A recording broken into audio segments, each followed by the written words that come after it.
अग्नि सर्वत्र है, पर अग्नि का विशेष रूप वो होता है जिसमें एक ज्योति जग जाती है। अग्नि तो सब जगह पर है, पंचभूतों से सृष्टि बनी है, तो अग्नि तो सब जगह पर है, पर उस दीप शिखा में वो प्रचंड होकर के जगमगाती है। लेकिन समान रूप से अग्नि सर्वस्थान में होती है। समान रूप से अग्नि को हम इस ब्रह्मांड में सर्वस्थान में देखते हैं।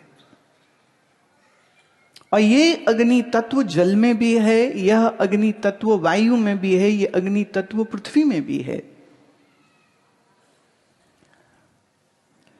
पर कमरे में आए हुए रात के अंधकार को दूर करना हो तो फिर उस समान अग्नि से रोशनी नहीं होगी, तब हमें विशेष रूप उस अग्नि का चाहिए होता है।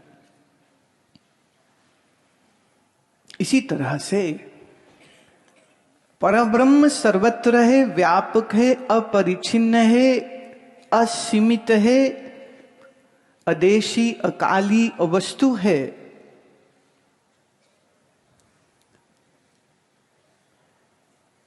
परंतु भक्ति मार्ग में उसको किसी एक वे विशेष रूप में देखा जाता है।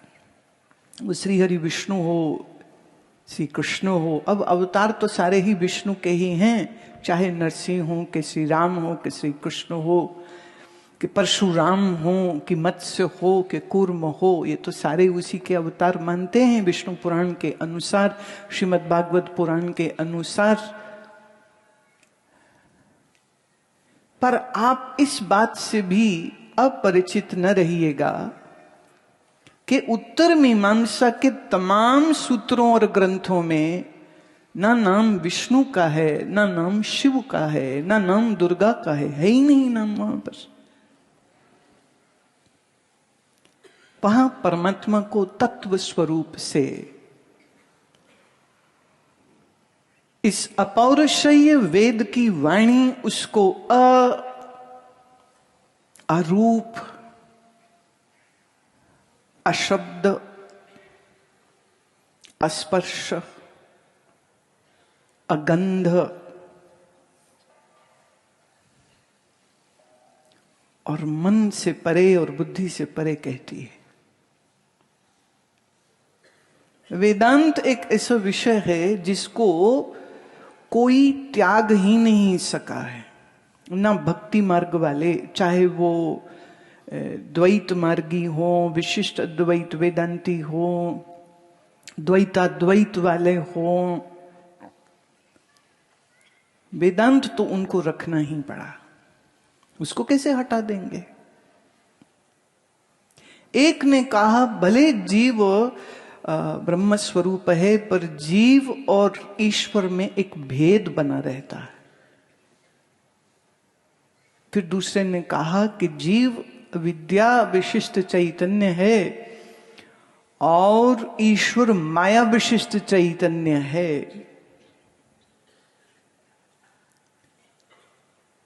फिर एक दर्शन ने कहा कि दो दो नहीं एक ही हैं। एक ने कहा दो होके भी एक हैं। एक ने कहा दो है ही नहीं। शंकर वेदांत कहता है दो तो है ही नहीं, सिर्फ अद्वैत सत्ता।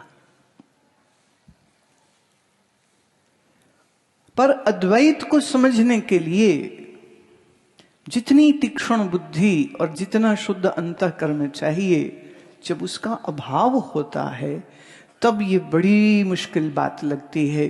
पर मैं ये समझती हूं कि जिस अद्वैत वेदांत सिद्धांत को आदि शंकराचार्य ने हमको दिया है, उस वेदांत सिद्धांत को गुरु चरणों में बैठ करके अपना अधिकार सम दम श्रद्धा तितिक्षा आदि के साथ बनाने के बाद मुमुक्षुता के साथ, अतीव वैराग्य के साथ जब श्रवण करता है, तभी इस अद्वैत वेदांत की समझ आती है, अन्यथा नहीं आती। भेद जल्दी समझ आता है, अभेद जल्दी समझ ही नहीं आता। बुलबुला इतना सा है, समंदर इतना बड़ा है, दोनों ही एक हैं, समझ नहीं आती। एक लहर छोटी है और एक फिर सुनामी जैसी लहर है कि देश के देश वो अपने प्रकोप से नष्ट कर सकती है।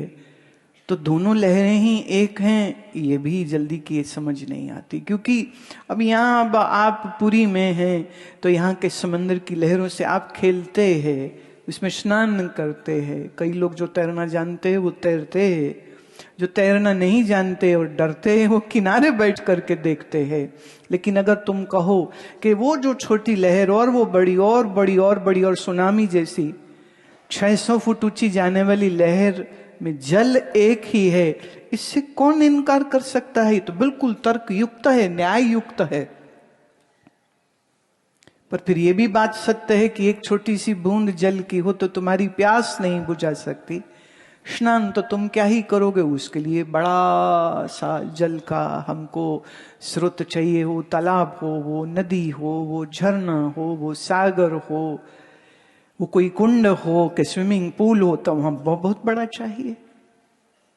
पर जल का आकार बड़ा हो या सिर्फ बूंद जितना हो, बूंद भी जल है, तालाब भी जल है, नदी में भी जल है, झरने में भी जल है, और जो अभी बर्फ बन करके ग्लेशियर में मौजूद है वो भी अभी जमा हुआ जल है तो सब ही जल। जब आप अपने आप को सिर्फ एक शरीर जानते हैं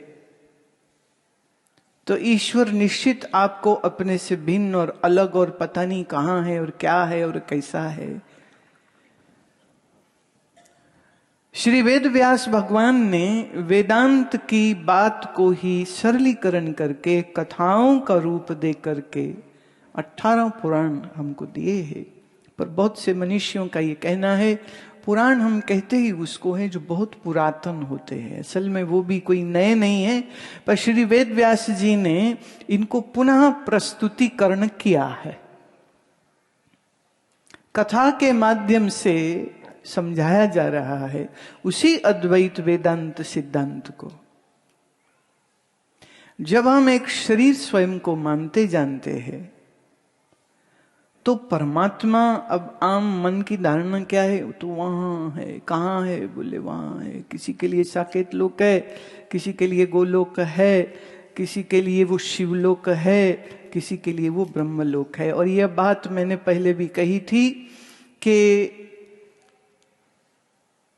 एक ही स्त्री खड़ी हो तो अलग अलग रिश्तों के साथ वो अलग अलग प्रतीत होती है। वो अलग हो नहीं गई पर अलग अलग प्रतीत होती है। जिसको वो पत्नी लग रही है, जिसको वो बहन लग रही है, जिसको वो बेटी लग रही है, जिसको वो माँ लग रही है, जिसको वो सास लग रही है, जिसको वो भाभी लग रही है, जिसको वो मौसी लग रही है, जिसको वो बुआ लग रही है, उसका उससे व्यवहार भी तो वैसा ही हो जाएगा। ऐसे ही अनंत परमात्मा के स्वरूप में हम जिस नाम रूप को भी ले आए वह नाम रूप मायाकृत होगा और जो अस्तित्व है वो तो वही सच्चिदानंद व्यापक ब्रह्म है।